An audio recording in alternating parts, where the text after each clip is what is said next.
এখানে ভাত ফেলছে, এই যে দেখেন এখানেও ভাত ফেলছে, এখানে টিউবওয়েল, এখানে দেখো তো বাবা, এখানে এখানে ভাত ফেলছে, এই যে টিউবওয়েল। এখানে তারেক রহমান, শেখ হাসিনা, খালেদা জিয়া আসে পহরা দিবে এখানে, তাই না? এখানে ডাস্টবিন নাই, বেশ ভালো কথা। পলিথিন নাই, পলিথিনের মধ্যে সুন্দর করে ওই জায়গায় রাখা যাইতো না? আমি আপনাদেরকে অনুরোধ করছি, আপনারা এই ভিডিওটা প্রচুর পরিমাণ শেয়ার করবেন। এগুলো কিন্তু সবকিছু ভাত, এগুলো দেখেন, দেখাও তো, দেখেন দেখেন এখানে মানে বিস্তৃত একটা দুর্গন্ধ, থাকা ওটাও যাচ্ছে না। দেখেন এগুলো সব ভাত, এই গাছের তলায় এখানে একটা ডাস্টবিন নাই, এখানে একটা ডাস্টবিন, এগুলো ভাত। মানে এই বিষয়টা নিয়ে আমি কি বলবো, আমার কোনো ভাষা নাই। 1974 সালে মানুষ দুর্ভিক্ষের সময় ভাত না খেয়ে মারা গেছে, মানুষ অসংখ্য মানুষ মারা গেছে, আপনারা জানেন। আর এখনকার মানুষ খেয়ে মারা যাচ্ছে। এখন এই বিষয়টা নিয়ে আমি কি বলবো, কি উপস্থাপনা করব, কি কথা বলবো, আমার কোনো ভাষা নাই। দেখেন চারপাশে দেখেন, এগুলো সব ভাত তরকারি এখানে এইভাবে ফেলছে। শিশু ওয়ার্ড না এটা? এই ভাতগুলো এখানে কে ফেলছে? সবাই ফেলছে। এটা দোষ কি সরকারের? এর দোষ কি সরকারের বলেন তো? এখানে যে ভাতগুলো ফেলছে সরকারের দোষ? তাহলে বলছি আমি যে এখানে ভাত ফালান না, এখানে ফেলছে, এগুলো নষ্ট করে না। আমি একটা ভিডিও ছাড়ছি কিছুদিন আগে, আপনারা সকলেই বলছিলেন যে দাদা আপনি একটু ভিতরের পরিবেশটা আপনি একটু ভিডিও করেন, সেজন্য আজকে আসা। এটা শিশু বিভাগ, এখানে এই শিশুগুলো চিকিৎসা নেওয়ার জন্য আসে। এই যে এখানে ভাতগুলো ফেলছে, এটা দোষ কার? সরকারের দোষ। হ্যাঁ, এখানে একটা ডাস্টবিন নাই, বেশ ভালো কথা, এখানে ডাস্টবিন থাকতো, এখানে ডাস্টবিনে ফেলে, ডাস্টবিন নাই, একটা পলিথিনের মধ্যে ফেলতে পারতো, কি পারতো না? দেখেন এখানে কিন্তু চিকিৎসার জন্য আসে। ভাই আপনি এদিকে আসেন তো, কথা বলেন একটু। এই যে এখানে ভাতগুলো ফেলছে, এটা দোষ কার? জনগণের দোষ না সরকারের দোষ? জনগণের দোষ না, আমি বলি সরকারের দোষ, তাই না? এখানে তারেক রহমান, শেখ হাসিনা, খালেদা জিয়া আসে পহরা দিবে এখানে, তাই না? জনগণের দোষ হ্যাঁ? জনগণের দোষ নিজের বিবেক আপনি বলেন তো, এটা দোষ কার? এটা মানুষদেরই দোষ। হ্যাঁ? কার দোষ? না, এটা তারেক রহমান, শেখ হাসিনার দোষ। হ্যাঁ, বলছি তো। এখানে সরকার এসে পাহারা দিবে, তাই না? একটা মানুষের নিম্নটুকু যদি জ্ঞান বোধ যদি থাকতো, তাহলে এখানে এভাবে ভাতগুলো ফেলতো না।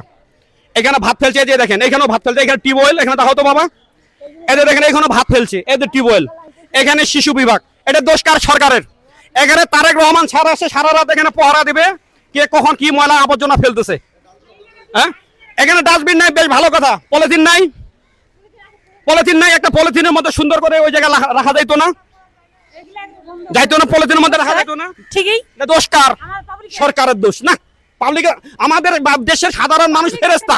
ডাস্টবিন পাচ্ছে না, এখন কি করবে ওরা? তখন আচ্ছা, আমার প্রশ্ন হচ্ছে ডাস্টবিন নাই, বেশ ভালো কথা, ভাতগুলো ফেলা এখানে ঠিক করছে। ভাত কি ভাত খাদ্য জিনিস, লক্ষ্মী না? লোক কি ওগুলা না খেলে আমরা কি বাঁচবো? আচ্ছা, এখানে বয়স্ক কেউ আছে 1974 সালের দুর্ভিক্ষের কথা বলতে পারবেন? কাকা কেমন ছিল?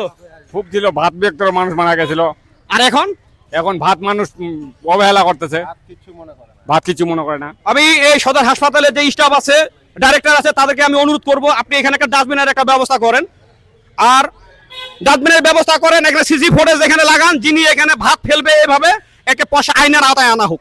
এখানে একটা সিসি ফুটেজ দেওয়া হোক, ডাস্টবিন এখানে একটা রাখেন আপনারা, এখানে সিসি ফুটেজ লাগান, যিনি এই বাইরে এভাবে ভাতগুলো ফেলবে, পরিবেশ নষ্ট করবে, তাকে আইন অনুযায়ী জরিমানা করা হোক। আমরা শুধু সরকারকে শুধু দোষারোপ করি, নেতা কর্মীকে দোষারোপ করি, আমাদের দোষ নাই, আমাদের সাধারণ মানুষের দোষ নাই। এই যে ভাই মনে হয় আপনি এখানকার স্টাফ নাকি ভাই? হ্যাঁ, এই যে ভাতগুলো এখানে ফেলছে, এটা দোষ কার বলেন তো? হ্যাঁ, বলবে না, উনি স্টাফ যেহেতু বলবে না। এখানে একটা ডাস্টবিন রাখার দরকার, এবং এখানে একটা সিসি ক্যামেরা লাগা দরকার। ডাস্টবিন থাকেও যদি বাইরে কেউ ফলে, সিসি ফুটেজ অনুযায়ী তাকে কি করা হবে? জরিমানা করা হবে। একটা সর্বনিম্ন মানবতাটুকু আছে যে এখানে ডাস্টবিন নাই, বেশ ভালো কথা, পলিথিনের মধ্যে একটা রাখতে পারতো না? এখানে কি চিকিৎসার জন্য আসেন না? আরো তো অসুস্থ হয়ে যাবেন আপনারা যদি এইভাবে নোংরা করেন, হবেন না? অসুস্থ তো হবো, যদি ডাস্টবিন থাকতো তাহলে কি আবার মানুষ এভাবে অসুস্থ হইতো? ডাস্টবিনে তো ফালাইতো। আচ্ছা, বেশ ভালো কথা। পলিথিনে ফালাইলে পলিথিন তো আবার চিরে যাইতো। আমার কথা হচ্ছে ডাস্টবিন নাই, ঠিক আছে, নিজে তো আপনি আপনার বাসায় মুইদাবি থাকে না কি বল, অবশ্যই যদি না থাকে থাকে ভাত ফেলবেন আপনি এইভাবে? না, এটা আমি কি করবেন? নিরাপদ জায়গা রাখবো এগুলা। এটা কি রাখা ঠিক করছে? ঠিক করছে। এখন এখানে যদি ডাস্টবিন থাকতো তাহলে তো এগুলা এইভাবে ফালাইতো না, পলিথিন ছিল না? পলিথিনে রাখতো। কিন্তু পলিথিনে আবার চিরে, এটা ভাত না, আমার প্রশ্ন হচ্ছে যে অন্য কিছু জিনিস ফেলতো, এটা আলাদা হিসাব, এটা ভাত খাবার, এগুলো ফেলা ঠিক করছে? না না, ঠিক করে নাই। শুনেন ভাই, শুধু সরকারকে দোষ দেওয়া যাবে না, ঠিক আছে, আজকে আমরা নিজেরা সতর্ক না, সচেতন না। এই হাসপাতালের যে দায়িত্বের যে ডাইরেক্টর রয়েছেন, আমরা অনুরোধ করবো এই পরিবেশগুলো একটু ফিরিয়ে দেওয়ার জন্য, এই পরিবেশগুলো রক্ষা করার জন্য। এখানে ডাস্টবিন নাই, একটা খুব দ্রুত এখানে ডাস্টবিন দেওয়ার জন্য। আর আপনারা যারা আছেন দয়া করে যেখানে সেখানে ময়লা ফেলবেন না, আপনারা যেখানে সেখানে আপনারা ময়লা ফেলবেন না আপনারা, ঠিক আছে? আপনারা, আমি আপনাদেরকে অনুরোধ করছি আপনারা এই ভিডিওটা প্রচুর পরিমাণ শেয়ার করবেন, এই ভিডিওটা আপনারা প্রচুর পরিমাণ শেয়ার করে সহযোগিতা করবেন, এই একটা হাসপাতালের একটা শিশু বিভাগের সামনে এভাবে ভাত ফেলছে, ডাস্টবিন না থাকার কারণেই এখানে ভাতগুলো ফেলছে। এবং কি ডাস্টবিন নাই বেশ ভালো কথা, পলিথিনও তো ফেলতে পারতো, সেটাও ফেলেনি। আসলে আমাদের দেশের শুধু সরকারকে আমরা দোষ দিতে পারবো না, আমাদের সাধারণ মানুষেরও দোষ আছে। আমরা সাধারণ মানুষ হতে ফেরেশতা, আমরা সাধারণ মানুষ হতে ধোয়া তুলসী পাতা, আমাদের কোনো দোষ নাই, নিজস্ব কোনো দায়িত্ববোধ কোনো কর্তব্য নাই।